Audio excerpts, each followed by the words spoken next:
कुंभ मेला हर 12 साल में एक बार होता है। ये क्यों 12 साल में एक बार होता है? क्योंकि ये बृहस्पति की साइकिल से कनेक्टेड है।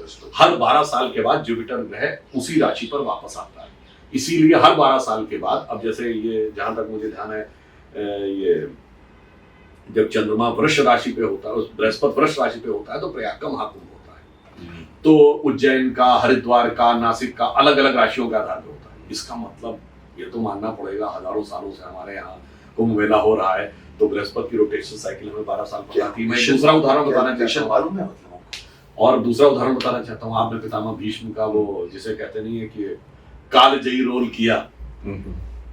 पितामह भीष्म जब शरशैया पे लेटे थे, तो महाभारत में एक कथा है कि वो प्राण अपने रोके हुए थे, प्रतीक्षा कर रहे थे कि जब सूर्य उत्तरायण होगा, उत्तरायण में आए जब। तो अब ये बताइए, सूर्य उत्तरायण में जाने का मतलब क्या? ये तो कॉन्सेप्ट किसी में नहीं था। सूर्य उत्तरायण होता कैसे? किसी को पता नहीं। देखिए क्या है कि अगर अर्थ स्ट्रेट हो तो अपनी एक्सिस पे घूमेगी, तो आप ये मान के चलिए कि जो सेंटर का इलाका है, इसके ऊपर हमेशा सूर्य की किरणें पड़ेंगी। इक्वेटर इतना गर्म हो जाएगा इक्वेटर का इलाका कि यहाँ सैकड़ों डिग्री में टेम्परेचर हो जाएगा, और नॉर्थ और साउथ पोल इतने ठंडे हो जाएंगे कि वहां माइनस में सैकड़ों डिग्री में टेम्परेचर होगा। जीवन इस धरती पे हो ही नहीं सकता।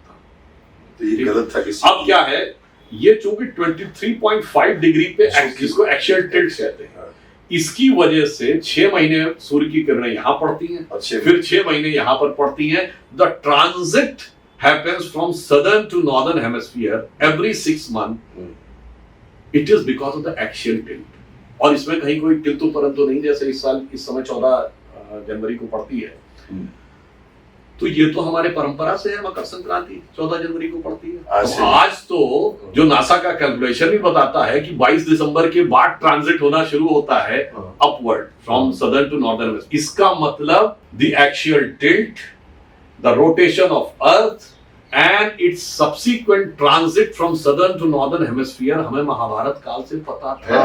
बहुत अच्छी एग्जांपल दिया का कोई उदाहरण नहीं है, मतलब आपको सबूत है। अच्छा, इसीलिए हमारे यहाँ मौसम बदलता है, कुछ दिन जाड़ा, कुछ दिन गर्मी, इसीलिए ऋतु का चक्र चलता है, इसीलिए प्रकृति में जीवन चलता है। 6 महीने धूप वहां पर रहती है, दिन रहता है 6 महीने। जैसे नॉर्दर्न पोल में 6 महीना दिन रहता है, तो 6 महीना रात रहती है। आप नॉर्वे और उसकी तरफ जाएंगे तो वो देखने को मिलता है। आपका कहना है कि हम इसको महाभारत काल से जानते हैं साहब, उसको द्वापर युग कहा जाता है, और द्वापर युग आज से कितना साल पुराना? तो ये आर्गुमेंट मत 5100 आज भी कुछ लोग मुझसे आर्गुमेंट करते हैं कि सर हमारा जैन धर्म जो है हिंदू धर्म से पहले है।